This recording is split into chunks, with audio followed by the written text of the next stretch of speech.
YouTube back with another one. You hear me? Hey, it's not me. Look at the title. Hey, cause y'all know it be a lot of relationships and shit going on, man. Hey, your boy, look at the title. We gotta dig in, see what's going on with this. Was it a good, a bad relationship? Should she just run off on her husband or boyfriend? Ex took her from him, swept her. We don't know. It's a million. It's that what they say. It's three stories. But when it comes to this type of thing, boyfriend, her, and the boyfriend. Well, whatever I said, ex, her, and a boyfriend. That's three stories. But but us looking in, that's the fourth view. But we're gonna figure it out. We're gonna figure it out. We gotta figure it out. We ain't gotta figure it out. We can just hear the story. How about that? Y'all get in here, man. Mother and daughter Vanish, man, out to a trip with her ex boyfriend. How you taking a trip with your ex boyfriend?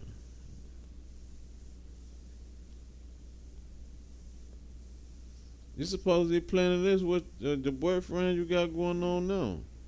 But I'm done talking. Let's get into it. Look, beautiful people. Bless their soul. Let's go. On March 12, 2023, police in Vancouver, Washington received a call from a worried grandmother. Her daughter and granddaughter, 27 and 6 years old, had gone missing. Meshay was a single mother, and her daughter Layla was her whole world. There was no obvious reason for them to abscond without telling their family members. Something darker was at play. Beautiful people. It's been since last Sunday since anybody heard, seen, or talked to my daughter and granddaughter. I'm missing a whole part of me. It's my sister and that's my niece. We don't know where they're at. One of the last people to see Meshay Melendez alive was this man, Kirkland Warren.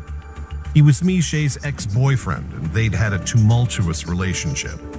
But Kirkland said they were working things out, or they had been, when Meshay and her daughter disappeared. A young mother and a vulnerable child. It was imperative that the police find these two missing persons as soon as possible. But soon enough, their investigations would reveal a twisted history and a murder that would leave Vancouver scarred for generations to come. I don't come here with all questions. I do have some answers. What do you think my answers are?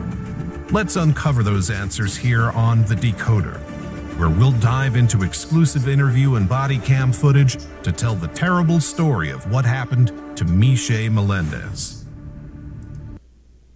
All I want to say, what the baby got to do with it?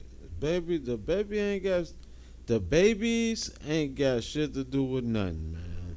Let's just go, man. But people be crazy. Vancouver, Washington is one of the state's most populous cities.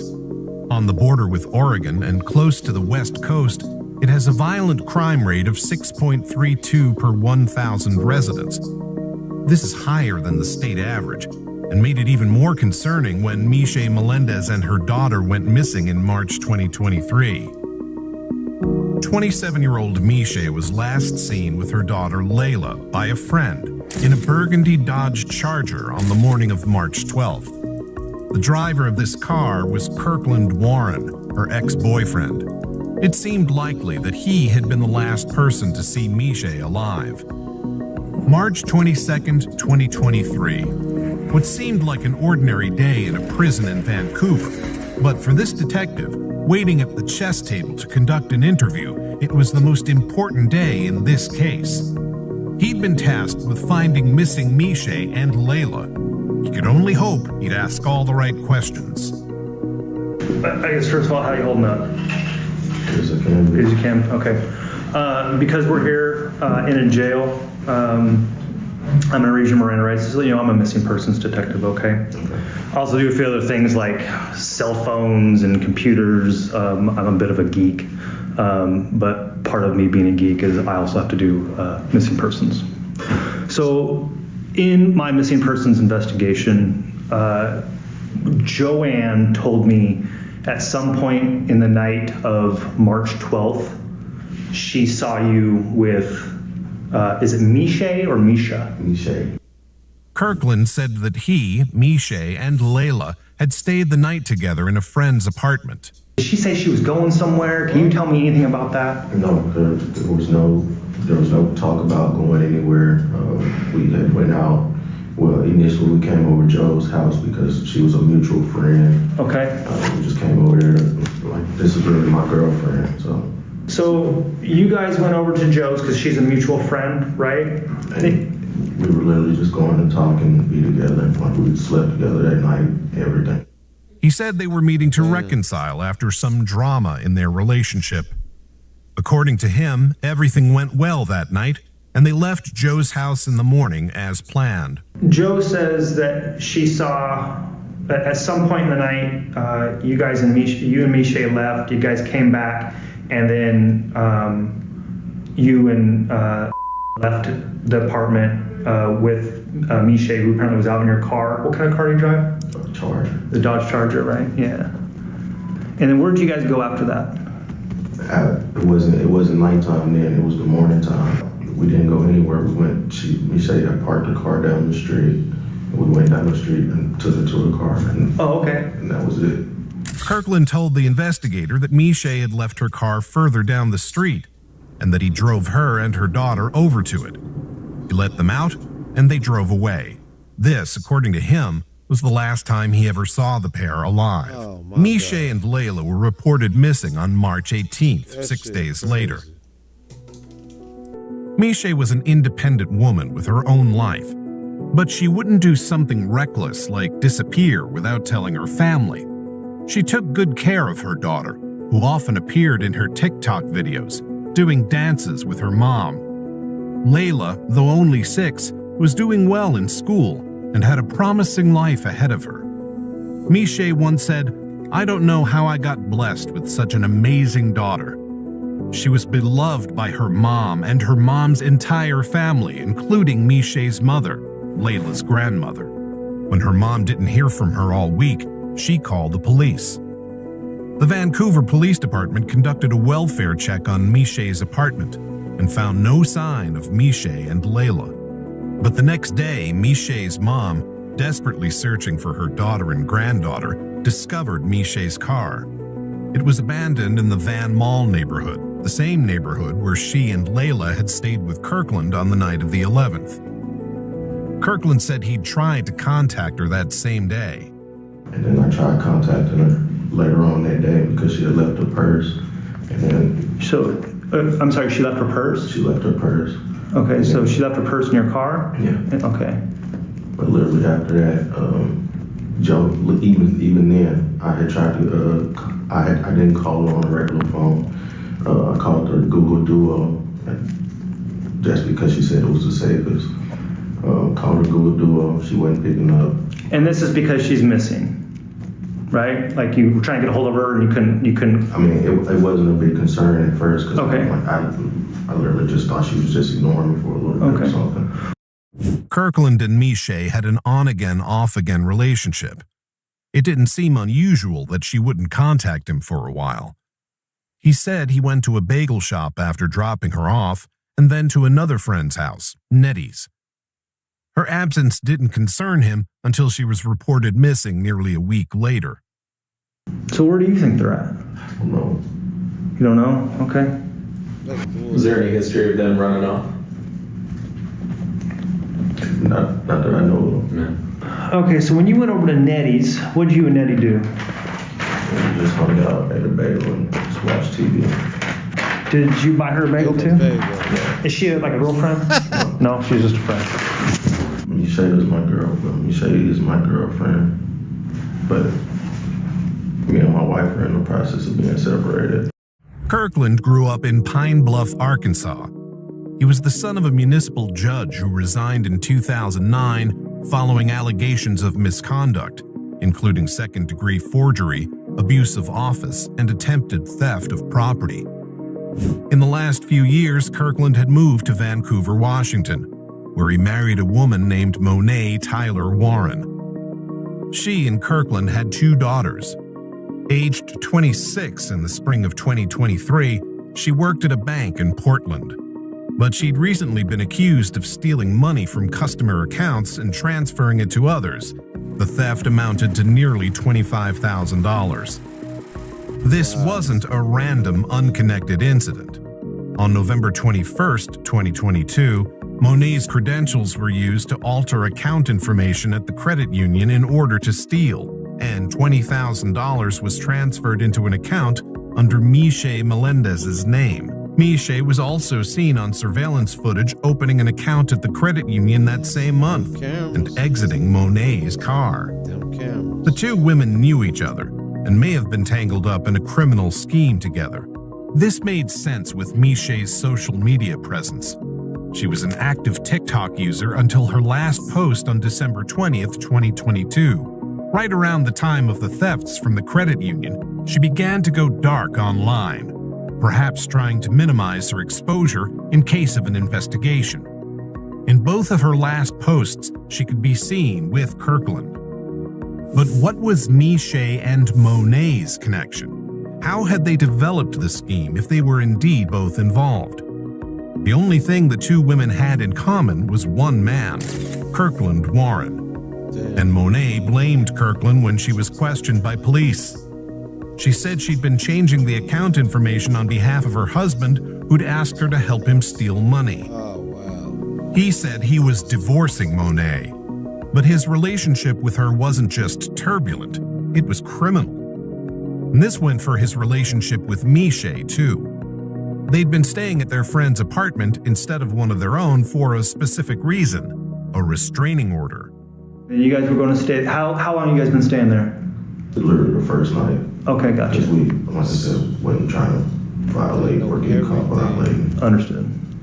The previous December, Meshay had called 911 to report that Kirkland had assaulted her, including firing shots at her balcony window as she was looking outside. In February, investigators had corroborated her story with a friend, who was also present during the altercation. But a mere 2 weeks later, on February 17th, Meshay recanted the accusation.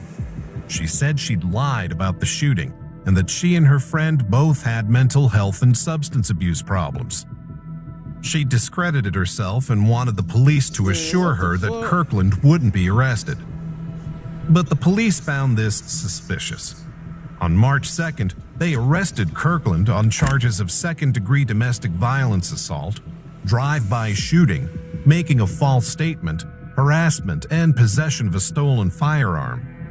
The prosecutor said he posed an extreme risk to Meshay's safety, with a score of 31 on a scale of 1 to 18. The judge held him on bail of $100,000 and ordered a domestic violence no-contact order. Kirkland violated this order within only hours of its issue.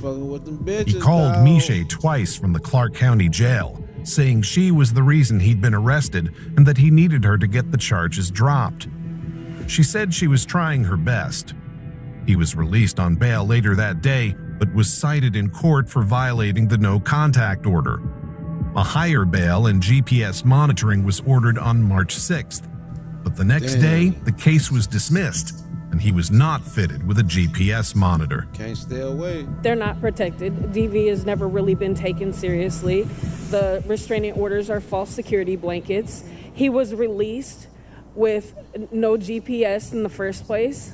With this troubled history, he was the first suspect the police looked to in their investigation of the mother and daughter's disappearance.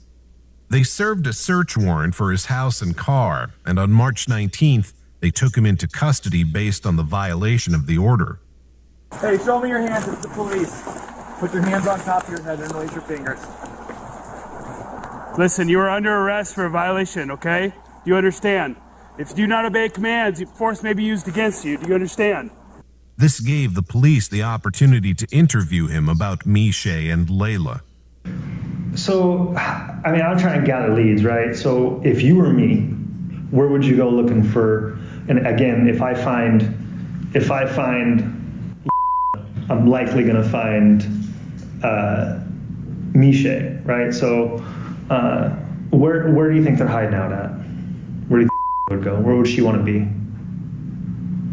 I don't know. The only, and then like I said, again, I'm not trying to point fingers or anything. Her ex-husband literally took and wouldn't give her back for a couple days, and we had an issue with that. So when was that? This was like sometime last year, maybe. Kirkland suggested that maybe Meshay's ex-husband had something to do with it.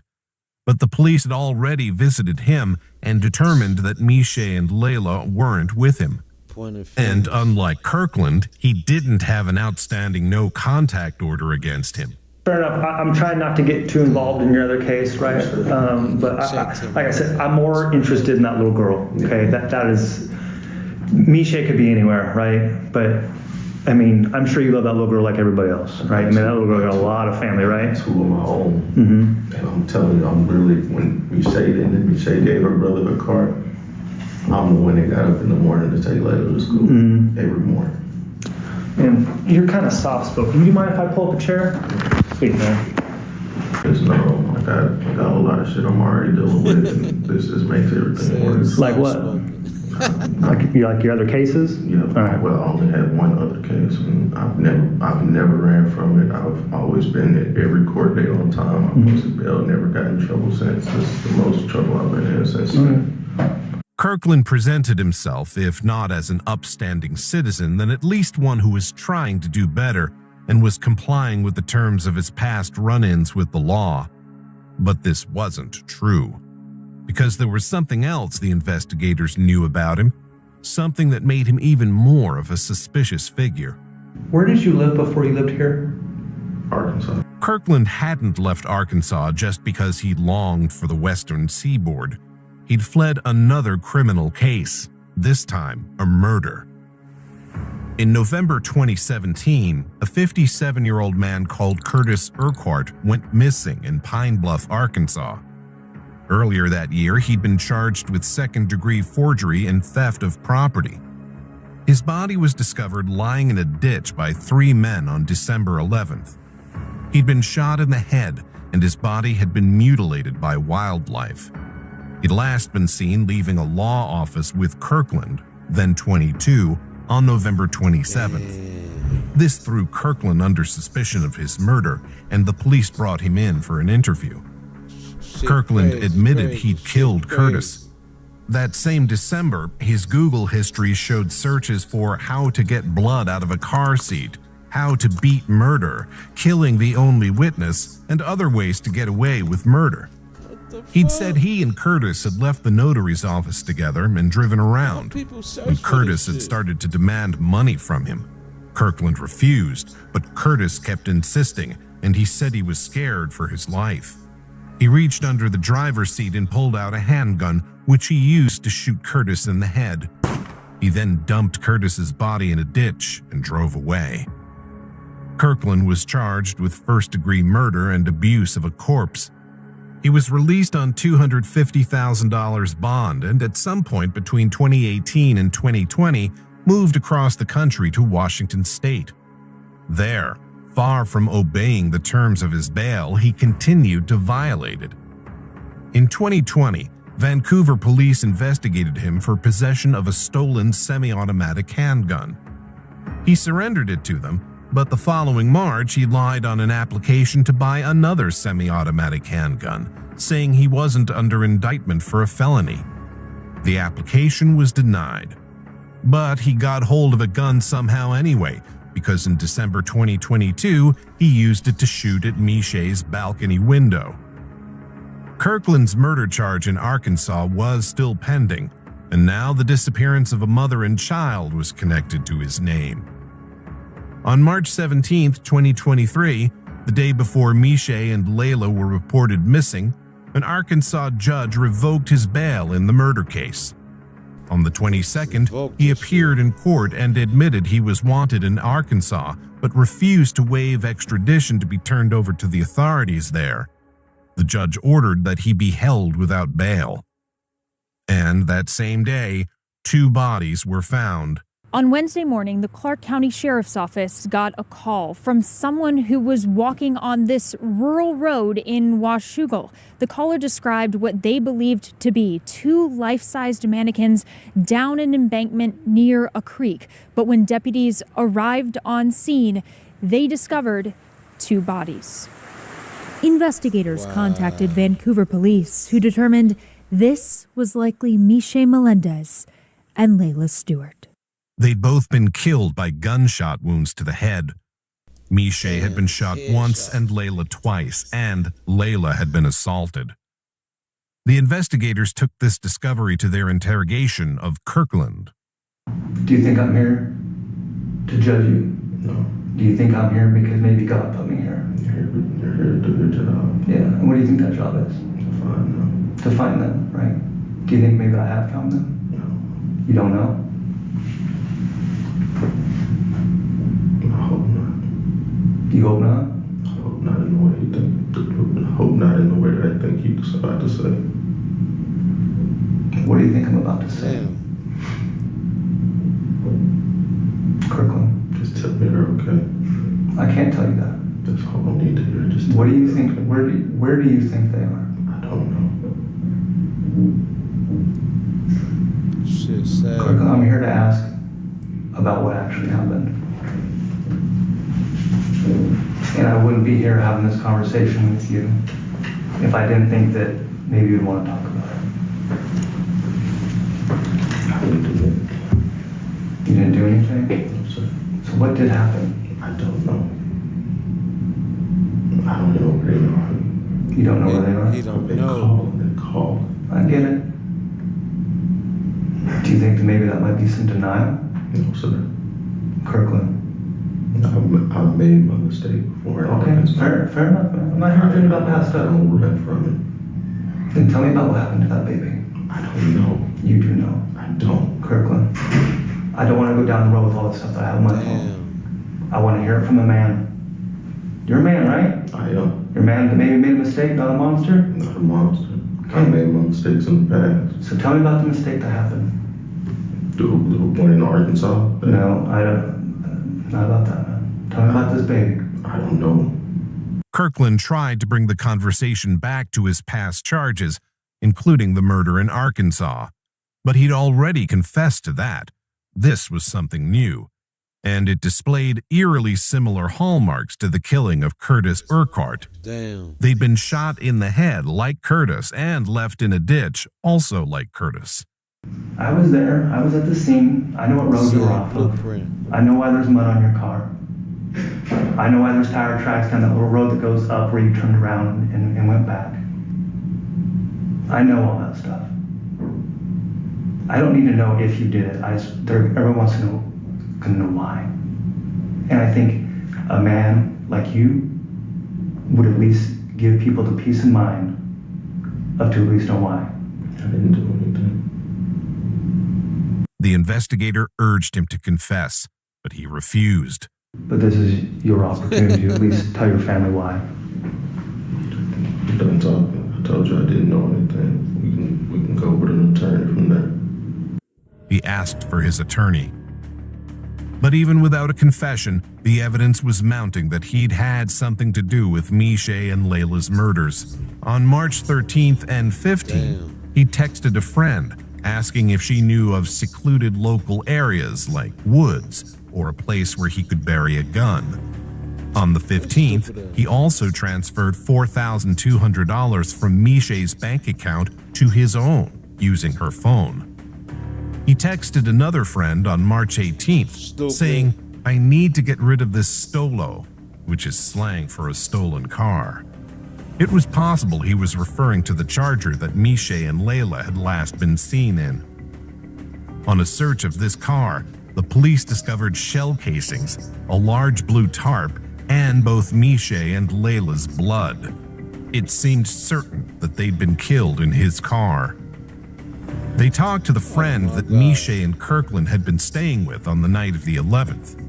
This friend, Joe, said that they'd both left the house at about 5 a.m. March 12th, saying they were going out to make some money. Kirkland came back in his car at about 8 a.m., blasting loud music with Meshay in the passenger seat. She was naked from the waist down and seemed to be passed out. Joe reached into the car to turn the music down, and Kirkland shouted at her to close the car door.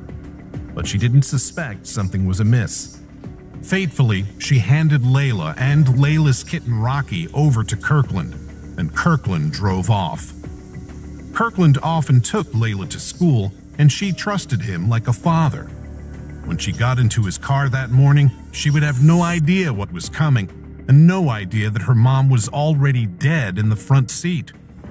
Her life had so much promise as a 6-year-old child, and it was cruelly snatched away. And Layla had a little kitten named Rocky. That night, pictures of her, she had a kitten on her shirt. She loved cats. And when Joanna Cardinal put her in the defendant's car, she had Rocky with her. And it's our hope that Rocky was the last thing that she saw at the time in which she passed this earth. The loss of Layla has left a void in my heart that can never be filled. Every day, I wake up with the pain, knowing that my little girl will never grow up. Our family has been torn apart by grief and the endless questions that haunt us every day. Why? He a 7-year-old and then shot her and killed her. You have judges that let him out, should never have let him out. You have a district attorney who gave him bail. Why would you give somebody bail who has this kind of a history? With all the evidence mounting, Kirkland had to change his story. He then claimed that he'd given Meshay a pistol to use to protect herself in her line of work, about which he was vague. He said that on that fateful morning they'd been arguing in the car about his second cell phone, and she'd fumbled with her gun during the conversation. She'd accidentally shot her daughter twice and then herself. This was what he claimed. But why try to hide the bodies? And it would be some coincidence, with the facts of the case so closely resembling the 2017 murder of Curtis Urquhart. Ultimately, Kirkland Warren had no choice but to plead guilty. He admitted to the murders of Layla and Meshay, and he entered an Alford plea to a charge of assaulting Layla. This plea allowed him to maintain his innocence, but functioned as a guilty plea in sentencing. For these crimes, he was sentenced to life in prison.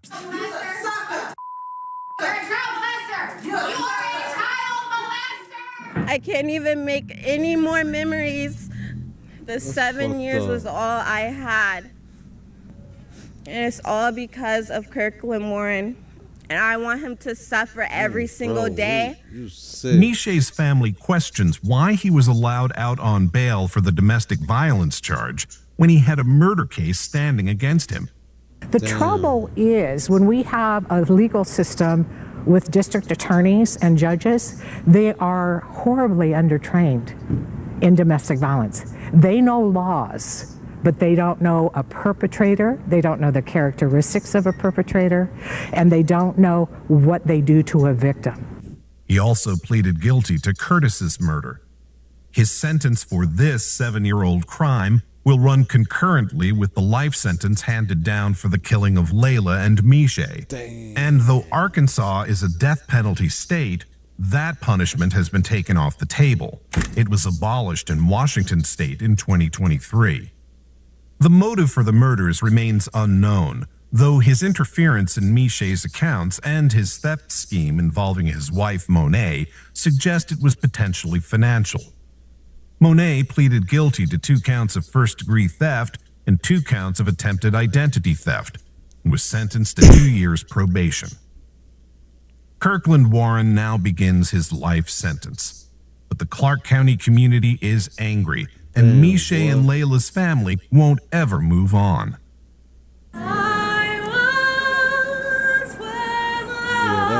He voted. From the family to the larger community, this tragic case has brought many tears. At a vigil at Vancouver's Esther Short Park the weekend after Meshay and Layla's bodies were found, hundreds came out to remember and honor them, including Layla's classmates. We really want to honor the family and make sure they get like lots of support for that Layla and her mom is gone. Close friends with Layla and Meshay. Layla was pretty much my niece. So yeah, this has been very heartbreaking. We hope something changes. We hope that if a victim comes out and they're scared, that the police do way more than what they did for her. What do you think about this tragic story? Could Meshay and Layla's killings have been prevented? Let us know your thoughts in the comments below. Until next time. In Arkansas. Man, Joe, that shit is crazy, chat. Man, and they say he raped a little girl. Shot her once, raped her, and shot her twice. Man, what the fuck? Oh, this shit is sickening, dog.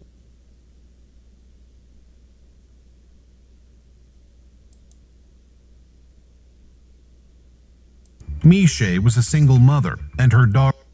This shit is sickening, dog.